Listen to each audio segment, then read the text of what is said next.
Non-native EMF is one of those topics that can turn the conversation to a scary place quickly. We're not going to do that on today's show. We're going to talk about some health risks of EMF, but also some solutions. So stay tuned to today's episode.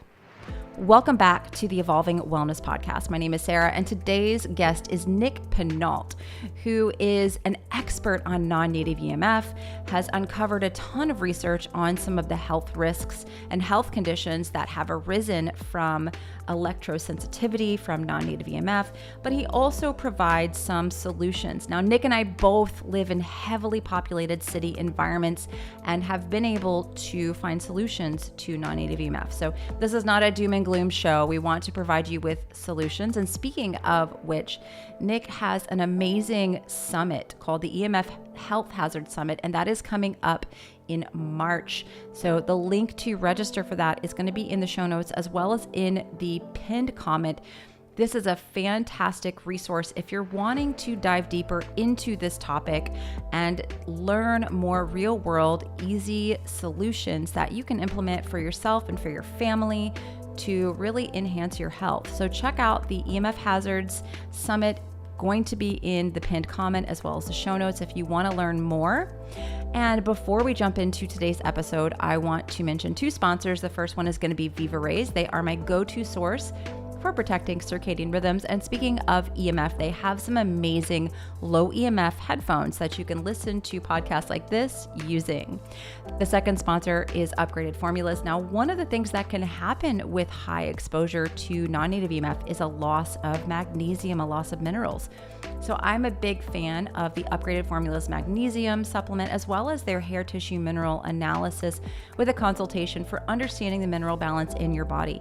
You can use the code YOGI12 or YOGI to save over at Upgraded Formulas. Links will be in the show notes for you to follow those. As always, check out my free resources, www.sarahkleinerwellness.com. Go to the free resources tab to get my free ebooks if you're just getting started on your health journey here. I would love to help you out. Let's go ahead and jump into today's episode. Hello, everyone. Welcome back to the show. I'm so excited for today's guest. We are going to talk all about non-native EMF. Nick, welcome to the show. Thanks for having me. Yeah, it's great to have you. And we recently just had you on the Health Transformation Summit. So much value there. And I thought, let's do a longer episode on the podcast. You've got an amazing summit coming up that I think is really, really an amazing resource for people. So that will be linked in the show notes. But let's just start off with telling everyone a little bit about yourself and how you got into the work that you do. Sure. Well, I just have a background in communications and a curious mind. So I got interested in environmental toxins of all kinds starting in 2010 and really focusing at first on nutrition. That's really what I knew, what I was interested in. And I realized, it's not just about calories and macros. And that was my first level of understanding, which is really, really far from, I think, what most people understand these days. So it's not just about macros, it's also about micronutrients. And I learned about the vitamins and minerals. But then I learned, okay, what about glyphosate and these other contaminants that are there? What if you're getting the food which is beneficial, and I mean, you need to feed yourself in one way or another, but you're also getting the toxins? And I saw, conflicting reports, but then quickly I realized, my God, these things are allowed in our food supply, and it's a we're in big trouble. And I realized that tap water isn't safe, and that there's water fluoridation that's still going on in many, many cities and countries. And I said, my God, these things are adding up. And then I stumbled upon, the possible dangers of cell phones and Wi-Fi and Bluetooth. And I really didn't understand any of it at the time in about 2015.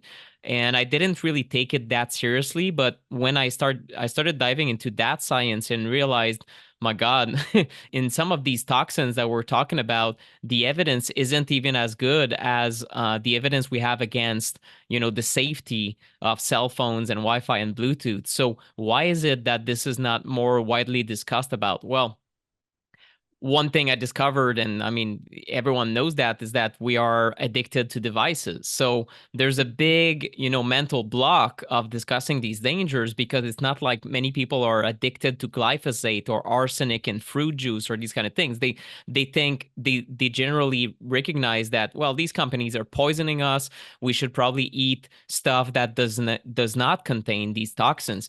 But when it comes to cell phones and Wi-Fi and Bluetooth, oh, wait a minute. You're telling me that my favorite things in this world, my Bluetooth earbuds and my Wi-Fi router and the technology is harming me. But at the same Mm. time, it kind of feels like, it's part of life now. So what do I do with it?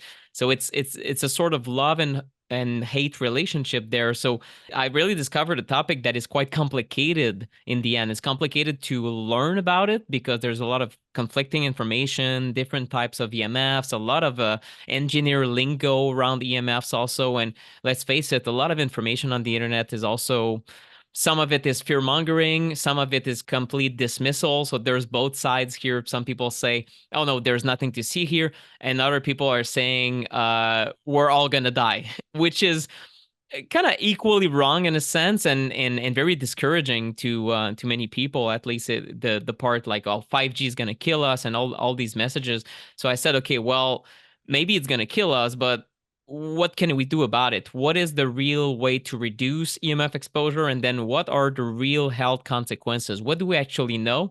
And then what are the scientific unknowns as well, which are many. And unfortunately, and to this day, this still holds true. I've always been more concerned about what we do not know about the health effects of EMFs rather than what we do know. What we do know is bad enough, but the unknowns are just unimaginable, and the consequences are just incredible. Not just on human beings, but also on ecosystems and the food supply because of the effects on pollinators and many other aspects. So I guess I got interested and curious at first. Then I became obsessed with the topic. And then I was kind of stuck, keep talking about it, because most people still don't know to this day that this topic is credible and serious. And I guess that's part of why I created also the EMF Hazard Summit, which I am now turned into an annual event, because awareness is kind of the basic step. And yet, I don't know what's the percentage of people who are actually aware of these dangers, but it's very, very small. So if you already know about EMFs, you're way ahead of the average person in the street. And my hope is to expand this awareness so that we can move things in the right direction. Yeah, it's, as someone who's kind of been in the alternative health space for a while, it was one of the last things for me to really be like adopt. And it was like, the blue blockers took me a long time to do that at night, because I was like, that just sounds so stupid. But I did it. And then I started feeling so much better just from wearing blue blockers. And now I can't go without them. I have very like sensitive to blue light Yep, after sunset. me too. Um, and the EMF was something that I'm like, no, I just can't imagine that would be impactful, right? But then I stopped wearing the earbuds and I started turning off the Wi-Fi and I hardwired and I started mitigating. And now when I go to an area that's very high non-native EMF, I feel it, and I don't think it's mental. I honestly I don't feel well. And so it's those, I think for a lot of people, we've just become very desensitized to things like blue light and non-native EMF. And a lot of people can't really tell a difference until they're separated from those things for a while. Unless you're hypersensitive, which there are some people that are like that. But most people were just so desensitized from being around it for so long that we can't really tell until we unplug from those things. I agree 100%. In fact, one of my colleagues, Dr. Tom Moorcroft, who's a DO, if I recall correctly, or maybe a doctor of chiropractic, and he turned off the Wi-Fi after reading my book back in 2017. And the moment he turned off the Wi-Fi, he started sleeping horribly for the first time of his life. It lasted Wow. 2 weeks, and he told me after 2 weeks, I had better sleep than baseline, but Hmm. somehow it really seems like our brains are being entrained by the 10 hertz pulsation frequency that is emitted by Wi-Fi. So it's very likely that we are adapting to some extent to the electromagnetic environment. And I don't want to say completely adapting, because all the data we have shows that we're not really adapting, in the sense that this is not some stressor that you have once, you adapt for, you get stronger. I wish it were the case, and maybe it could be the case, because in fact, there are some uses such as a PEMF device, the pulsed electromagnetic field therapy, where you use it for a certain amount of time to, I don't know, I use a PMF to my knee sometimes, and it kind of increases circulation. And also there's a hormetic effect where it stresses my cells and then they recover and they get stronger. That's not like that. It's more like taking an ice bath 24/7. It wouldn't be Right. beneficial, would it? It doesn't work. You have to recuperate from that cold or heat exposure. So really, how we have to think about it is really like an environmental stressor, and the fact that we are exposed to it all the time can mask the effect, but it does not mean that the effect is not there. And many people just realize that they have had an effect, or that they were more impacted than they previously thought, when they take this EMF vacation that is recommended by certain environmental medicine doctors, such as the Dr. Neil Nathan, who's featured on my summit. He's someone who treats the most hypersensitive patients ever, those that are hypersensitive to smells, chemicals, EMFs, light. Some of them, they're just bedridden. They're essentially dying is a reality, because they don't know exactly what to do, and you can get them better over time. But one of the things that needs to be done in many situations is to clean up the EMF environment and get them in, clean up the mold and chemicals, of course, especially if they have these triggers. But if they are also EMF sensitive and you don't take care of that, very rarely will you see complete healing, or people cannot sleep properly, they stay inflamed, and their body, in fact, some of them have a sort of histaminic reaction to it, just like a food allergen or an environmental allergen, also like mold. So the reality is your body is always triggered and is trying to ward off this sort of signal, which is bizarre because it's not a molecule, it's just electromagnetic energy. And yet some people have this reaction. In fact, the most shocking examples of electro hypersensitivity are not necessarily shocking, but revealing, are those that can get skin rashes when exposed to certain sources, where they are near a Wi-Fi router. And one person in particular that I'm aware of, who's an activist, gets eyes, like micro tears in his eyes, and he can get eye bleeding from EMFs because it's so sensitive. So it's not necessarily the EMFs that will do that to the eye, but the body reacts in a way that is self-destructive in response to the EMFs. So in a sense, it's almost like a sort of autoimmune trigger to the EMFs. And that's an extreme example. You don't see everyone walking in the street and having eye bleeding, or else the technology would have been banned, the moment 1 week after the first cell phone. But the reality is that this is increasing, and that this is what I display in the summit. But something I just had in my note that it really made me think about EMFs differently. It's bizarre when I revisit the work of certain scientists. Dr. Paul Héroux, who's a fellow French Canadian from the McGill University here in Montreal, said that if you change the mitochondrial voltage by either plus 2% or minus 2%, so it's a difference of 2% in voltage at the mitochondrial level, what happens is that it can take up to 3 or 4 weeks for the cells to adapt to this electrical change. And he measured that in cancer cells, for example, and in healthy cells. And his work is kind of hard to grasp for me, but overall, he just says, the body can adapt, but it takes 3 or 4 weeks. And then the moment that you change the EMF environment again, another 3 or 4 weeks. So the reality is, in this day and age, the electromagnetic environment is changing every microsecond.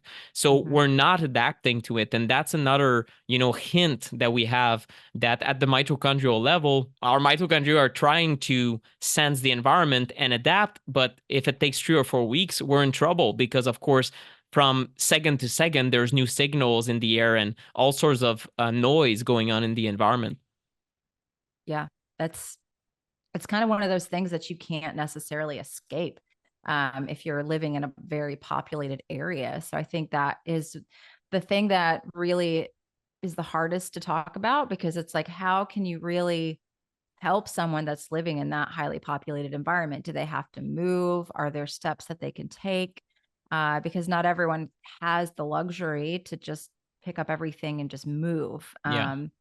Yeah. So what do you think? What are your thoughts Well, on that? that's a huge question, and many people Yeah. are I live in a fairly EMF environment myself in Montreal, where I cannot control the cell towers. The Mhm. ambient levels are fairly high compared to certain places in the countryside that I could go to. At the same time, I love the city for many reasons. My wife is more of a, city person, so it's difficult. And then the reality is, how do we find a little patch of nature in the middle of all of this? So the Mhm. reality is, how I see it is this: EMF, man-made EMF, is noise to your mitochondria, to your cells. The more noise you have, the worse off you are. But your noise tolerance can also be changed. Some Mhm. people are distolerant to noise, a little bit tolerant to noise, and when it gets too noisy, they have a headache. Other people are able to handle a lot of noise because they've created resilience in their body. Mhm. So when you have things that are, of course, part of things you probably talk about every other week, like the proper water, staying Mhm. hydrated will help. It will create resilience in your body. And there's direct links that we can make to your resilience to non-native EMFs. Mhm. Regular earthing or grounding, time in nature in general also is very beneficial, and sun exposure. Mhm. And something that I pulled up that might also be interesting is how, yes, it is a sort of noise in the environment, this man-made EMFs, and it can even not prevent, but decrease our body's ability to read the natural environment, which again shows that if you have this much noise, you cannot connect as much with the sun and with the Schumann resonance, with the natural frequencies that are out there. Because again, it's one engineer, Pavel Wypichowski, who's been on my podcast several times, really put it in those terms: signal to noise ratio, and these engineering terms, where if you're trying to have one antenna connect to another, you have something called the signal to noise ratio.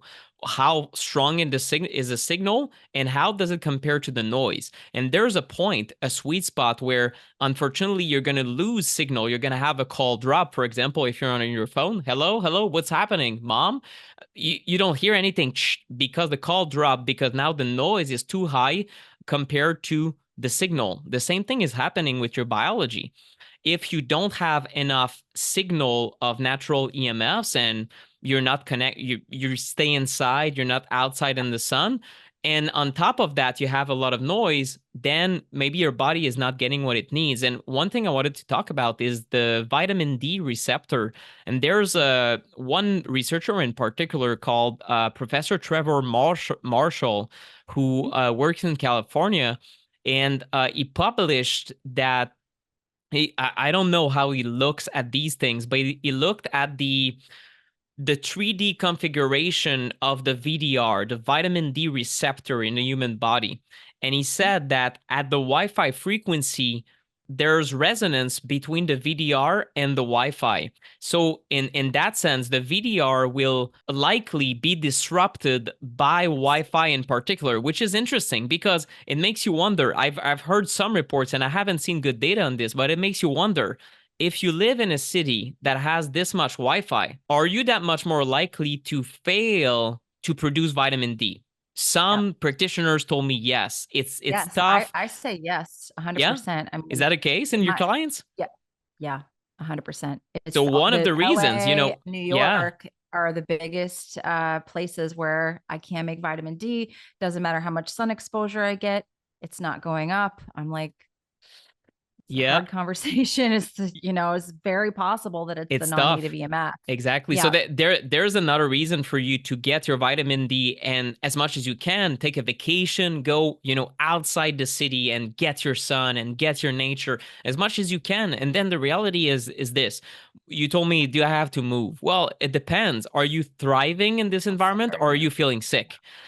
Some patients are extremely sick in a city and they have to move away, and then eventually maybe they can go back to a city. I know electro hypersensitive individuals that can visit a city for about a weekend and then they have to get the hell out. Done. Yeah, And that's their reality. Other people can do fairly well. Am I in the optimal environment for optimal health? I know that this is not the case. And right. for the moment, I'm happy to where my health is at, but I feel way better in nature. So I know that I could, what I experience is probably 70% of my potential in this space. But it just shows you, whether it's VDR or sleep quality or these mitochondrial processes, if you have more noise, you're less optimized at every single level. And that's, let's say, if you're healthy right now, it just means that it's that much more difficult to thrive in this environment. But if you're sick and discover that you suffer from different symptoms related to these exposures, then it's a different story, because it's very hard to not get more and more sensitive over time once you're on that thread. Once you're becoming more sensitive every year. Many readers write to me, say, Nick, it used to be just the phone and I don't use my phone anymore, but now it's Wi-Fi. And next year, is it going to be, cell towers? Because I don't know what I'm going to do. And the reality is once you're becoming sensitized more and more, it's hard to reverse that trend. It's not impossible, though, as I've been told by many environmental medicine doctors, but it's a long journey to go back to make sure that the body goes back to, let's say, a normal reaction. I don't want to say normal, but to a reaction that is more manageable, if you want. Yeah. Yeah, I just did a class this morning about metabolic flexibility and weight loss because so many people are struggling with weight loss, and so I did this whole class on it. And, I did a section about non-native EMF because I've had clients, one of my most difficult clients, and she kind of just moved on because I got to the point where I just told her after, I think it was about a year and a half of working with her, I essentially told her I never want to say this to anyone, but really think that we're not going to see progress until you quit your job.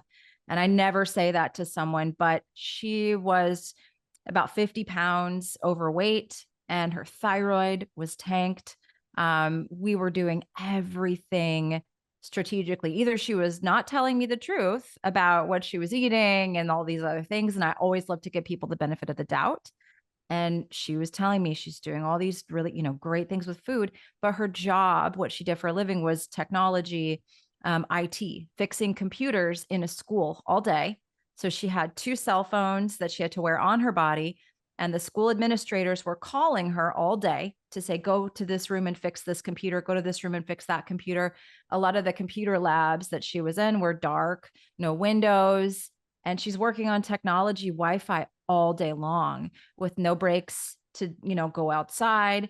And it's just a really, working for the school system. These people really are sacrificing a lot. I feel like hospital workers and teachers, these service positions that we need, often are struggling with these kinds of issues because they're not given the proper outdoor time. The circadian signaling is off, and they're exposed to high levels of non-native EMF, in both environments. And so I just got to the point with her, and I never, like I said, I never do this, but I said, honestly, I don't know that we are going to be able to move the needle with you anymore until you leave the job, because it's real. And it was stressing her out too. So I've seen it in real time with people. And it did for her, I think, really come down to the poor, like you were saying, the poor signals. She's getting terrible environmental signals, no sunlight, no grounding, no outdoor time, and then bombarded with non-native EMF all day long for her job. And I could just, yeah, I've seen it just destroy people's health.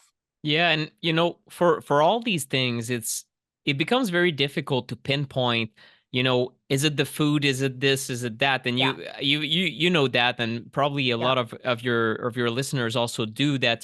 Things are complicated. You have to Yes. kind of get everything right.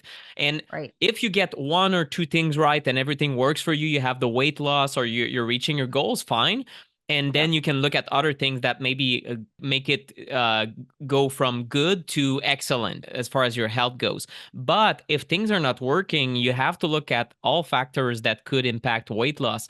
And interesting, I just pulled Mhm. up the research again. Dr. Paul Heroux, since he did this research on mitochondrial disruption in EMFs, what he said, and that's him, and he's an esteemed scientist. He's always invited to the U.S. to be an expert witness on many cases of brain cancer and things like that, given or at least where they think that the cell phones were killed someone or gave them a brain tumor. And he said in 2018, he said that these fields disrupt metabolism. They are what we call a metabolism disruptor. They probably make us fat. And he said, will American women forgive the wireless industry for making them fat? And I was like, my jaw dropped when I realized he's a very serious scientist. That's not something he would say lightly. So I haven't seen a lot of data where they could track people and weight gain or weight loss with, dosimetry, where you could wear something that measures your cell phone exposure or exposure to Yep. these signals. So I cannot say, for sure that this is the case, but we know that radio frequency radiation, each time you're getting a phone call and you have that phone on you, it might make your blood sugar go up because of the stress response. So what if especially imagine someone who is 10 times more sensitive than the average? Then it means that maybe their blood sugar is always elevated from these exposures and not even from food. And that's the crazy part. In fact, some researchers like Dr. Magda Havas mitigated a certain type of EMFs for some people, and people that were pre-diabetic or diabetic and taking insulin saw their insulin needs dramatically drop when they mitigated EMF. So it looks like for some people, might not be everyone, but for some people, this is the missing key, and it is keeping them in that state. So is it that it's playing on the mitochondrial level, on the hormonal level, on the brain waves? Probably all of them, but it just shows that if you overlook EMFs, then you might get stuck in a big Yeah. way, and it's increasing. That's the thing. Yeah. I agree. It's funny, when I kind of got into this journey, I was trying to get pregnant with my son, who's now almost 17 months. And that was, like I said, kind of the last thing to go. I did the sunrise. I finally did the blue blockers, but I had to get rid of the AirPods. I loved the AirPods because it's Yeah. so convenient. Never really wore the devices. Just those would kind of always stress me out a little bit. But getting rid of those AirPods and turning off the Wi-Fi at night, that was kind of one of those things that I really felt a difference. And I did end up losing 30 pounds before I gave birth to my son, and I think it was a piece of the puzzle. I don't know that it was the whole puzzle. I think there was like so much, including, nutrition and what I was drinking and the grounding in the sun and all of these things combined together. But it's a crucial piece, in my 21-day leptin reset program, which is a program that's supposed to help people reset their leptin, lose weight. It's kind of modeled after what I did and what I've done with clients over the last few years using circadian biology and quantum biology.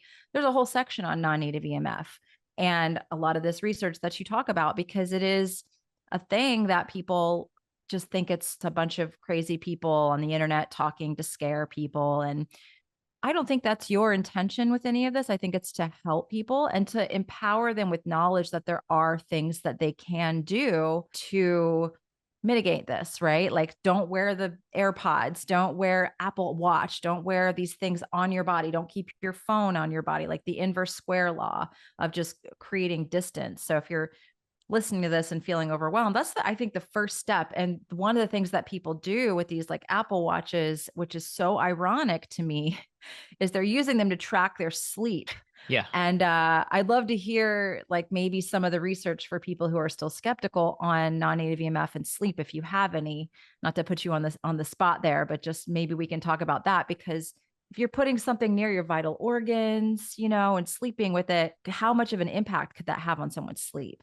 For sure. It's funny because this very morning I kind of pulled out the best research on sleep and how it's affected by cell phone radiation as I was writing a newsletter for later for my summit. And basically what I said is this, there's no doubt that cell phone radiation can shift how your brain waves operate. And it's nothing new because you have research, you probably have military research from the 70s showing this. But again, it's been rediscovered. And of course, in the 70s, we're not talking about cell phones, but we're talking about radar, for example. That is essentially the same type of radiation, although radar can be quite powerful, but it has been studied for years and years and years, over 50 years.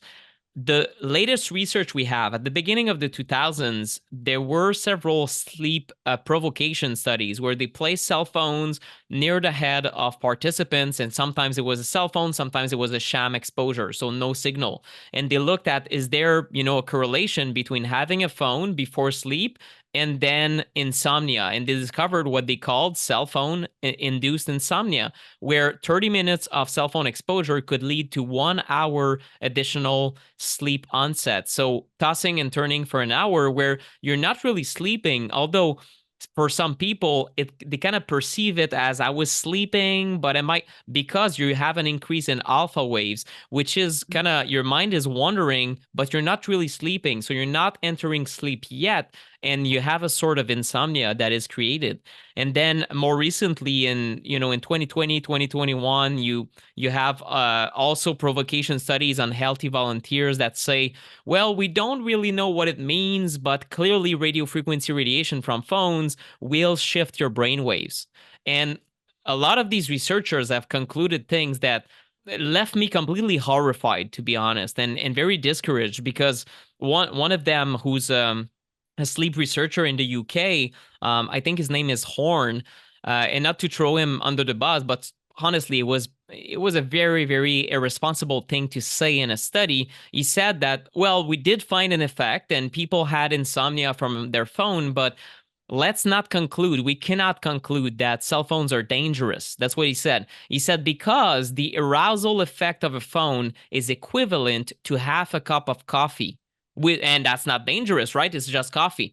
So that's really what he said, and that has been quoted in a 2008 Scientific American article. And I about jumped from my chair at my desk when I read this. I said, "Wait a minute! Yeah. He does not feel that cell phones are dangerous. That's how it's written. I don't feel like phones are dangerous. That's not Wait, science. that's not science. That's oh, No. you don't have the feeling. Oh, thanks for your great opinion, for your great take. But look, the reality is this: most of the population isn't sleeping enough hours, the amount of time, and then the Right. quality isn't there. And then we Yeah. we also have something like 15% of adults that have insomnia, and the definition Oh, is yeah. something that lasts for months and months. I mean, you must be shattered at this point if you have sleep troubles for months on end. And in fact, in older adults, and I don't know how that's defined, I don't know if it's over 60 or 70 or 80, it's 75% of insomnia that I found this morning. I'm like, wait a minute, Wow. it cannot be right. So in reality, you have a lot of people that suffer from insomnia maybe later in life. And is it because they're increasingly sensitive to these changes in the environment? I don't know.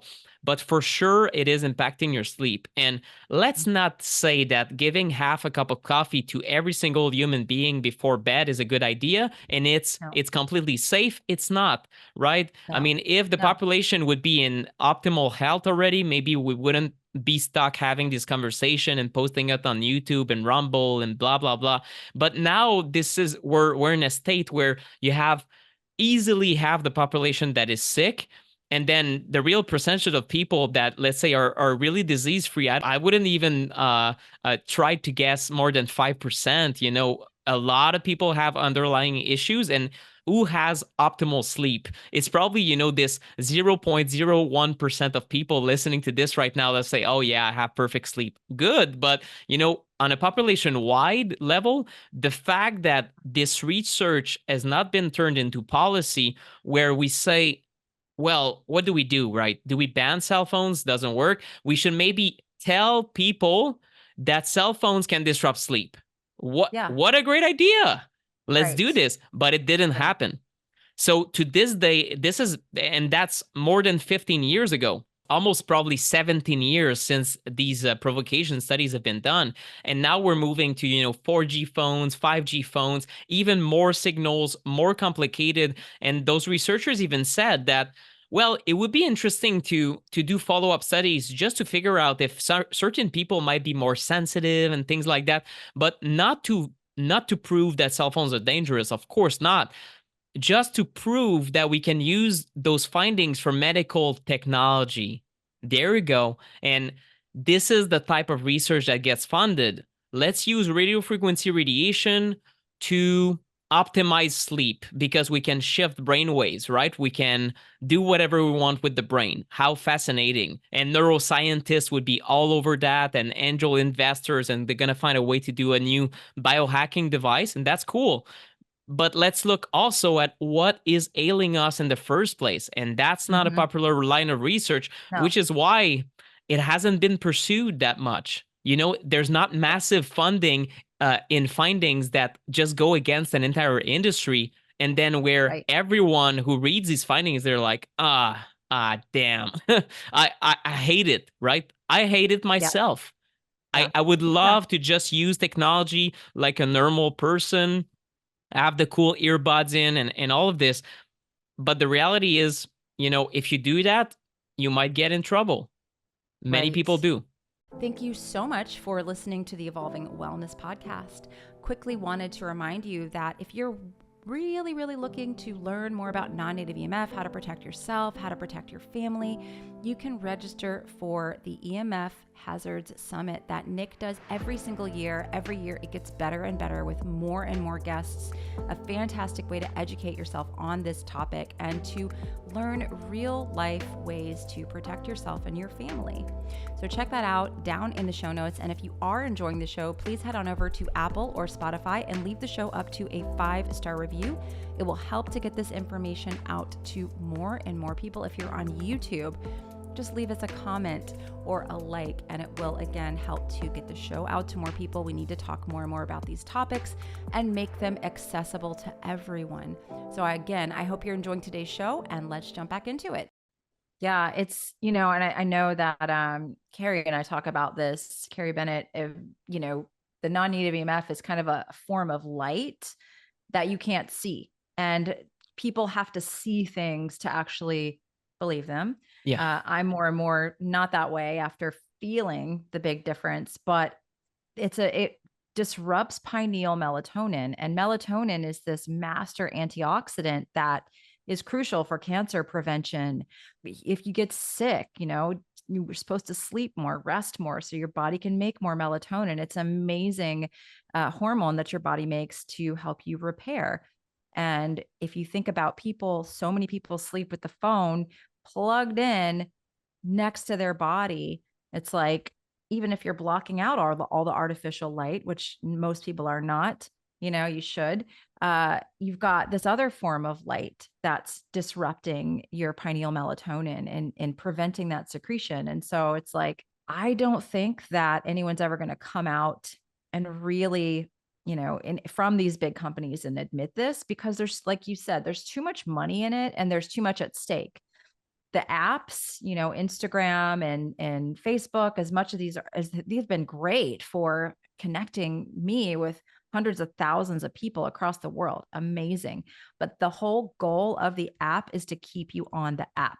They want you awake, scrolling until 2 o'clock, 3 o'clock in the morning. They are trying to keep you on that app. And it gets me sometimes, I'm like, oh, I just meant to pick up my phone Yeah. and check one thing. And then like 30 minutes later, I'm like, oh my God, it's so insidious. It kind of like reads your brain. And there's so much money in this that I just don't think we're ever going to get to the point where anybody is going to make this public knowledge. And so these types of conversations and the summit that you do is priceless. It's priceless information that I think could really help people improve their health. And you mentioned autoimmune. Like, I feel like so many people are struggling with autoimmune conditions, and it's maybe not just one thing, but I really feel like the non-native EMF is is a big factor, in people struggling with autoimmune conditions. Are you kind of seeing the same? Yeah, there's not a lot of data on this, but we do have data Yeah. showing that either certain people can be immune system can be hyperactive or hypoactive. So it can kind of impact your immune system in different ways and in ways that probably are a big question mark. But how much is that contributing to the increase in autoimmunity that we have? Well, I mean, let's just look at how the immune system or part of the immune system, let's say the white blood cells can find a wound, or how the stem cells can find a wound. And that's through an electromagnetic beacon signal that is emitted. So if I cut myself, that's something I learned from a stem cell researcher last year. So I was listening to, I cannot recall, I listened to too many scientific discussions, and you have a wound, and all of a sudden you have an electrical gradient that is kind of acting as a beacon signal, the way I understand it. And stem cells go by and they're like, wait a minute. Oh, well, there's a problem here. And then there's all sorts of other communication systems. Some of it is chemical, but some of it is electrical. So if you have external EMFs, how much are you impairing your body's ability to find itself? That white blood cell or that stem cell's ability to just navigate and know where the wound is. Well, you probably are interfering. We're really playing with fire here. And to bring it back to autoimmune disease, the same researcher on the VDR, Trevor Marshall, is also an expert on autoimmunity. And he basically took patients, he has 64 different patients, and had them wear a shielded cap at night. And he wanted to see, can people feel better if we shield the brain from external EMFs, such as, cell towers and all the environmental electropollution, so to speak? And can they get better? 90% of them said that they have definite or strong changes in their disease symptoms. And he said, well, this is much higher than the reported 3 to 5% rate for electromagnetic hypersensitivity in a healthy population. So he said, this suggests that effective control of environmental electrosmog may soon become necessary for successful therapy of autoimmune disease. He said that. That's 2017 is when I wrote my book. To this day, I don't see a lot of discussion around autoimmunity and the importance of shielding against EMS, but I see different examples and hear different examples of people where you shield against EMFs. And for sure, turning off your phone at night is a great step, or hitting airplane mode. But for some people that have diseases that they're trying to get out of, then sometimes shielding the environment, such as the Yeah. bedroom, is a great action step. And Brian, my colleague who does EMF mitigation in thousands of homes around the US, told me that certain people see a big difference in their symptoms. One woman, for example, had very bad side effects after shielding her room, where she went from having hypothyroid symptoms and taking medication to all of a sudden having hyperthyroid hormone side effects, where she felt, sweaty and hot flashes, and it was horrible. She went back to her doctor and needed to reduce her medication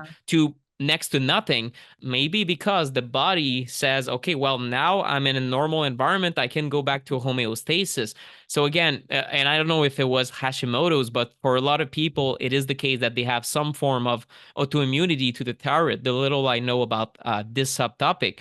So it is to be noted that, in the case of autoimmune diseases and MS and, things that just won't go away, that are chronic, have been there for a long time, or have been brewing for years, such as cancer, including cancer and other conditions that they don't just appear after 6 months. Sometimes it can take, decades of onset to eventually show up. EMF mitigation to a higher level, where you hire an EMF mitigation specialist to shield your home or at least your bedroom, sometimes it is granted. Just like if you're completely mold toxic, well, sometimes you can clean up your own home and do the best you can to find mold sources, but sometimes you do have to have a professional come to Yeah. your home, find the sources, and clean up.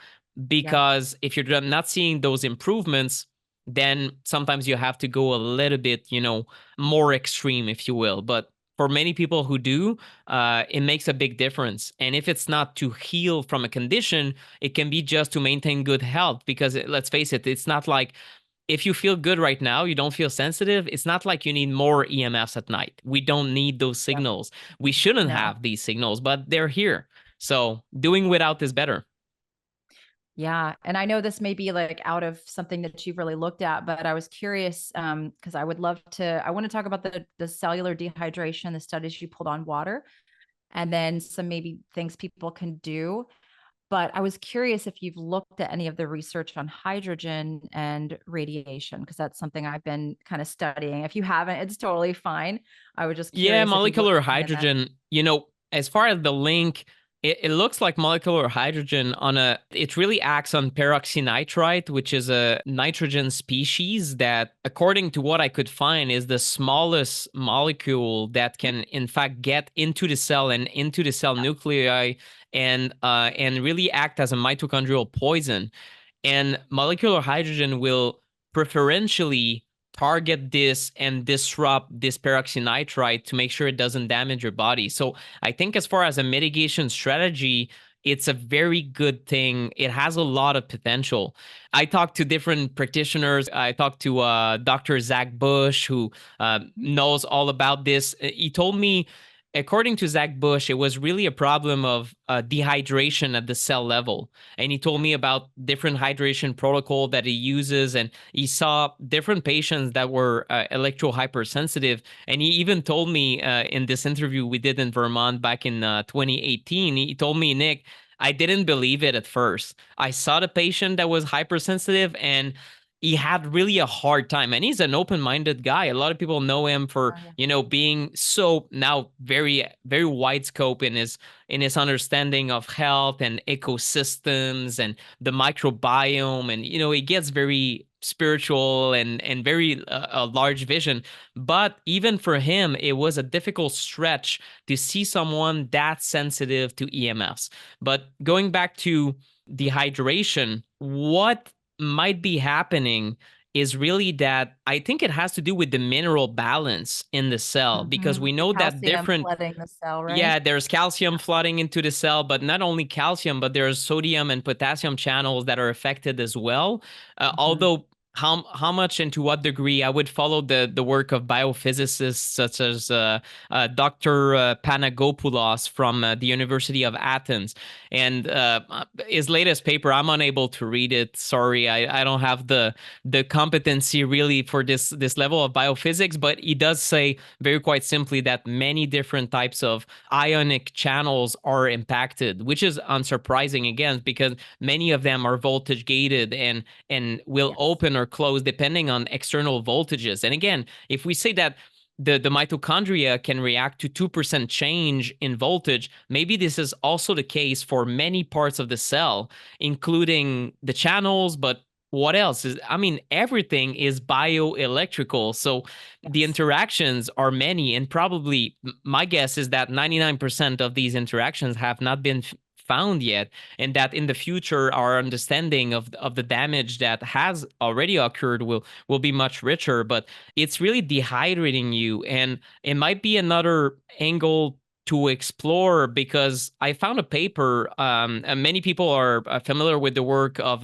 Dr. Gerald Pollack I was in going to bring Easy that up with the Water, 15, yeah, 15 fifth to phase of 20%, water. right? Uh, Yeah. he started a study with one of his PhD students, and unfortunately, I emailed Dr. Pollack lately, and that study was never published. So I Mhm. cannot say if these results are, to be trusted or not, but they saw a decrease in 15 to 20% in easy water when water was exposed to Wi-Fi.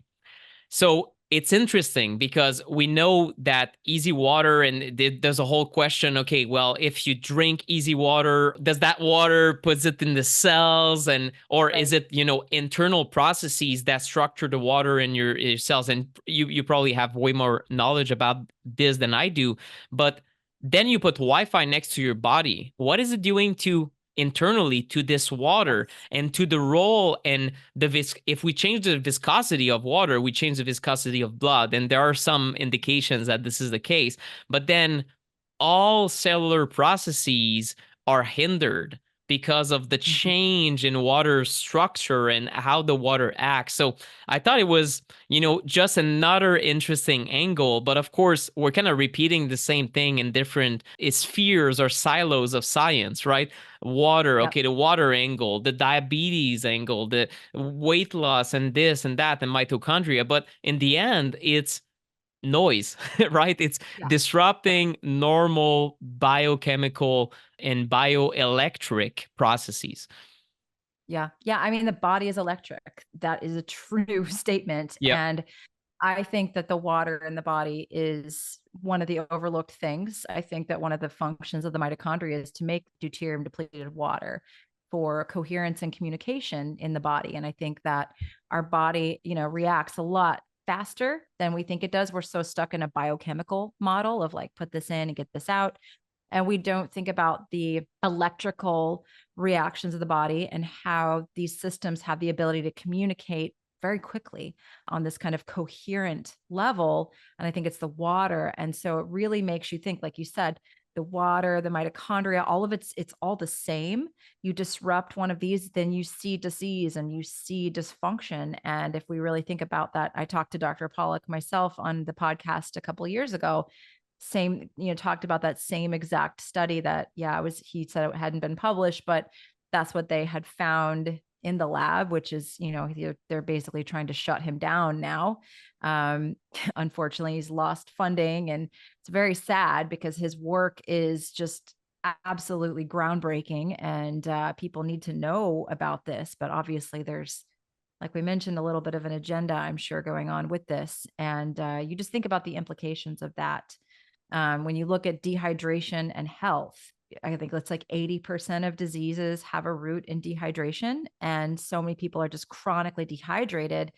They have a hydration protocol. They're doing the minerals, they're doing the structured water, they're doing all of it, and they're still dehydrated. And if that's the case, then I think we have to look at some of these things like lack of grounding and sunlight and non-native EMF exposure when it comes to why can't people get hydrated these days. I think that that's a huge factor.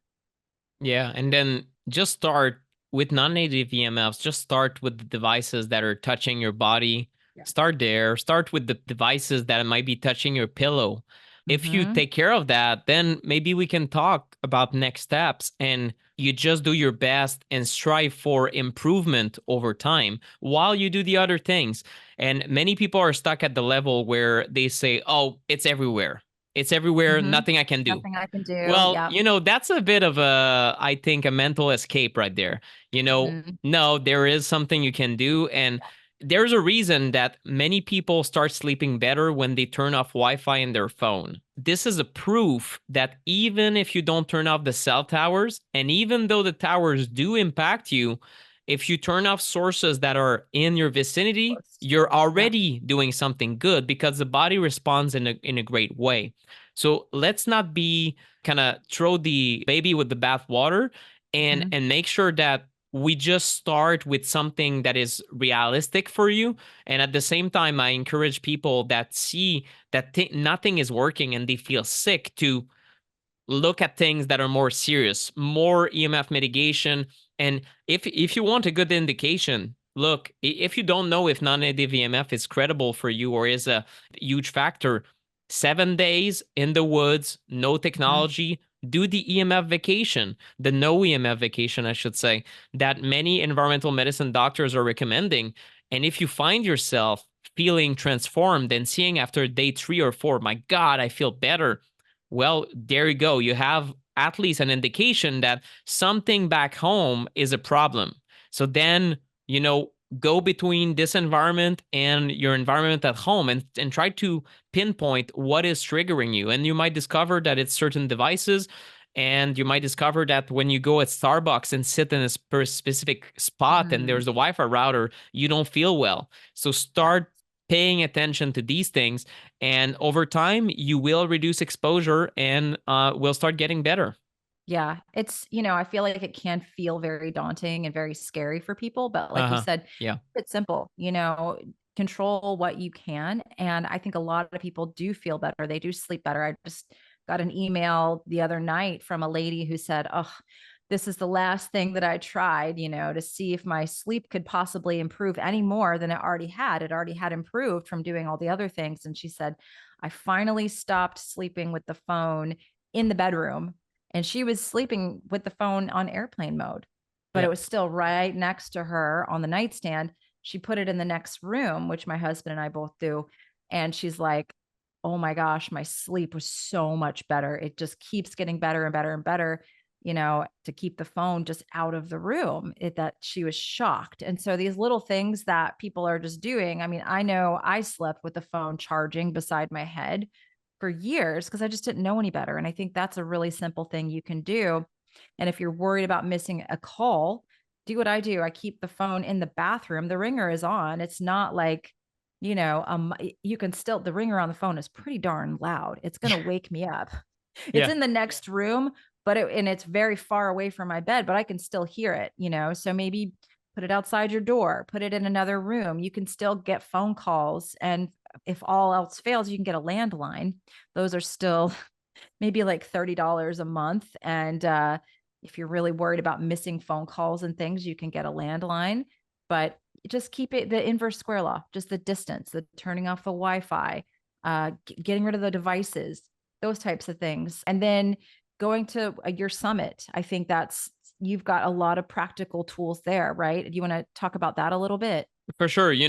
The summit is specifically on the symptoms around EMF exposures. So it's some people would call it electrosensitivity. Some people are not just sensitive, but hypersensitive. So there's a whole range of what people can experience when exposed to these signals. But we talk about recovery also, how to get less sensitive to EMFs. And a lot of people have realized, I get headaches from my phone, and it's not like we encourage people to cure the headaches and then use the phone again on the head. But for sure, if you get headaches whenever you're in a coffee shop or an airport or a car, or it can make your life miserable, literally, if you have this degree of sensitivity. So we show action steps to reduce exposure, but also talk to environmental medicine doctors such as Dr. Neil Nathan or Dr. Eric Gordon, and they talk about recovery, how to calm down certain parts of your nervous system that are triggered by EMF, such as the vagus nerve system and also the limbic brain. And there are specific things that they talk about to get this better, and also how to find out how much EMF is a problem for you. So it's really, an invitation for anyone that has, I would say, even that is slightly curious to a lot of knowledge about EMS, to learn more about electrosensitivity and really meet with researchers and attorneys, EMF mitigation specialists and activists that are specialized in the electrosensitivity. And I've curated 20 great guests. We have also presidential candidate Robert F. Kennedy Jr., who some people love, some people hate. I don't mind. In the end, it's great that he talked about the legal angle. How do we protect the legal rights of people that are electrosensitive, and then all of a sudden they see a new tower being installed? Do you have any Right. rights against that? So it's a huge angle, and we also go into how to make yourself heard in this day and age where it's increasingly difficult to do so. Oh, wow. That's going to be fantastic. I can't wait to listen to that. Well, I'm going to make sure I link that in the show notes for people because that's coming up. What are the dates for the summit? April 11 to 14th. Awesome. Well, yeah, I'm going to put that in the show notes so everyone can go and check that out.